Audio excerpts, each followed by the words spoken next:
जम्मू कश्मीर के पहलगांव में आतंकी हमले में हमारे देश के करीब 26 लोगों की मौत हो गई थी और वह मां और बहनें जिसका सिंदूर उजड़ गया था। आज देखा जाए तो हमारे देश के प्रधानमंत्री नरेंद्र मोदी ने पाकिस्तान के अंदर घुस करके आतंकवादियों के 9 ठिकानों को ध्वस्त कर दिया और 100 से ज्यादा आतंकी भी मारे गए। और इसी मुद्दे पर हम आज बात करेंगे।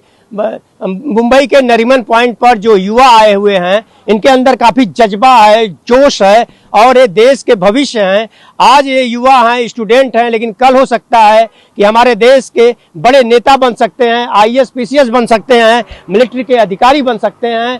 तो इनसे हम बात करना चाहेंगे। सबसे पहले मैं आपसे जानना चाहूंगा कि जिस तरह से आतंकवादियों ने पहलगाम में हमला किया था और उसका मुंहतोड़ जवाब जो है हमारा देश ने दिया है, क्या कहना चाहेंगे आप?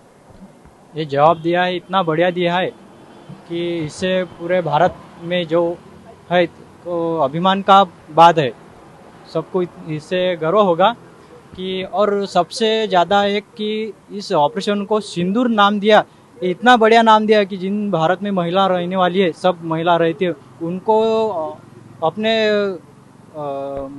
महिला को इतना बढ़िया लगा नाम ये कि जिन पर वो गुजर गई बात, उस महिला को का बहुत अभिवादन। म्हणजे जैसा कि बिल्कुल, अगर हम पुणे की बात करें कि पुणे की एक महिला थी, उनसे जब कल मीडिया ने पूछा तो उन्होंने कहा कि मेरा सुहाग तो वापस नहीं आएगा, लेकिन मेरे सिंदूर की बात उन्होंने कही कि उसके लिए मोदी ने जो कार्य किया वो काफी महत्वपूर्ण है।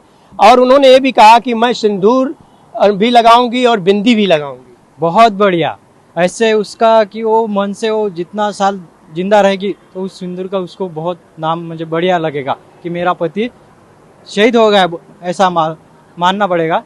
और बिल्कुल, आप क्या कहना चाहेंगे? जो कश्मीर देखा जाए कि इतने बड़े पैमाने पे हमला हुआ, देश की जनता में कितनी खुशी है?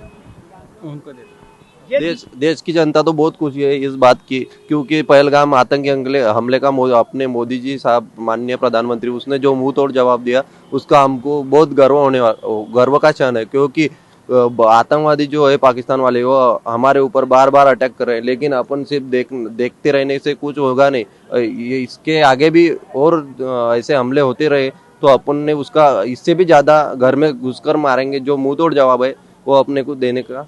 आप संतुष्ट हैं जो कार्रवाई हुई है? अभी तक जो कार्रवाई हुई है उस और आगे की कार्रवाई होनी चाहिए कि आप संतुष्ट हो? बिल्कुल, आगे की कार्रवाई भी होनी चाहिए, क्योंकि जितना आतंकवाद जो अभी है ना, वो पूरा आतंकवाद जो है वो एकदम खत्म होना चाहिए, फिनिश होना चाहिए। ये जो काम कर रहे मोदी जी, बिल्कुल अच्छा काम कर रहे। हम यही चाहते हैं कि पूरा आतंकवाद खत्म करे, ताकि हम जो ऐसे एक फ्रीडम जैसी जो जिंदगी जी रहे। क्योंकि जो पहलगाम जो है, जो हमला हुआ वहाँ पे, वो भी एक इंडिया का ही भाग है। तो हम यही चाहते हैं कि पूरे इंडिया में ऐसा फ्रीडम रहना चाहिए जहाँ पे हम दिल खोल के जी सके, दिल खोल के रह सके, क्योंकि वहाँ पे कोई डर ना हो, हम कहीं पे भी जाए। क्योंकि अभी मैं जो मीडिया पे देखा, जो कश्मीर में अभी काफ़ी जो टूरिस्ट है वो जाने के लिए मना कर रहे हैं। तो ऐसा नहीं होना चाहिए। हम इंडिया में कहीं पर भी घूमे ना तो दिल खुल के घूमना चाहिए। हम खाली कश्मीर की बात नहीं, अगर हम महाराष्ट्र की बात करें, मुंबई की 26/11 हुआ, आप लोग जानते होंगे कि यहाँ पर 72 घंटे हम लोग खुद रिपोर्टिंग किए। उसके बाद देखा जाए 93 में बम ब्लास्ट हुआ और ट्रेन में ब्लास्ट हुआ। ऐसी सारी घटनाएं जो हुई थी, उन सारे आतंकवादियों के जो लॉन्चिंग पैड थे सब खत्म कर दिए गए हैं। क्या कहना चाहेंगे आप? वो तो बहुत बढ़िया काम करा था उस टाइम भी, समझो। अपन जो भारत में रहने वाले तो उसके ऊपर अपने को गर्व होना ही था। मुंबई में भी अपन सेफ होने को होना, समझो। जैसे कश्मीर वाले खुद को इतना सेफ मानते नहीं, लेकिन अब अपने प्रधानमंत्री जी ने कश्मीर में भी बहुत बढ़िया काम, जो कलम 370 हटाया, उसके बाद में जो एक्शन लिया, वो भी हमारी सेना ने भी वहाँ पे बहुत अच्छा काम किया। पाकिस्तान रोज गीदड़ भक्ति देता है कि हमारे पास परमाणु बम है, हम ये करेंगे वो करेंगे, लेकिन हमारे देश के सैनिक जो हैं 9 ठिकानों पर फायर किया, ध्वस्त कर दी उनकी मस्जिदें, लेकिन गीदड़ भक्ति से वो बाज नहीं आ रहे हैं। पाकिस्तान तो हमारे देश की, जो हमारे महाराष्ट्र स्टेट की जो लोक संख्या, उतनी पाकिस्तान की लोक संख्या है ना, 20 कोटी। तो मेरे से बात करना है कि हमारे जो इतने भारत में जो सैनिक है बहुत बड़े, वो हमारे चुल्लू भर में हम जब पेशाब किया तो पाकिस्तान की परमाणु बम जितना शस्त्र है उतना सब चला जाएगा। बिल्कुल, हमारे देश में 25 लाख से भी अधिक सैनिक हैं, अर्धसैनिक बल हैं, लेकिन पाकिस्तान की बात करें हथियार में भी वो हमसे बहुत पीछे हैं। देखा जाए तो जो हमारे समुद्र में हमारे पास जो जलपोत हैं, 2 ऐसे हैं जिसपे जहाज लैंडिंग कर सकती है, उनके पास कुछ भी नहीं है।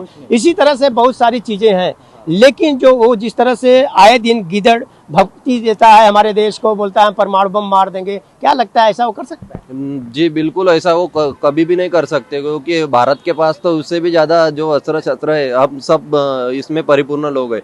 पाकिस्तान पहले उसका खुद का मुल्क संभाले, जैसे कि उसका बलूचिस्तान वाले जो उसके जो अंतर्गत जो वाद चालू है उसमें भी वो पहले संभाले, बाद में भारत से भिड़ने की भाषा करे हो। आज कराची में 3 ब्लास्ट हुए और यह पता नहीं चल पाया अभी तक पाकिस्तान को कि कहां से कैसे ब्लास्ट हुआ।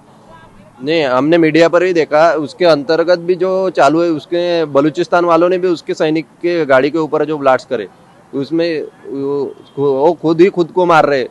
ऐसी पाकिस्तान की हालत अभी हो चुकी है, लेकिन वो भारत से भिड़ने की भाषा कभी भी ना करे।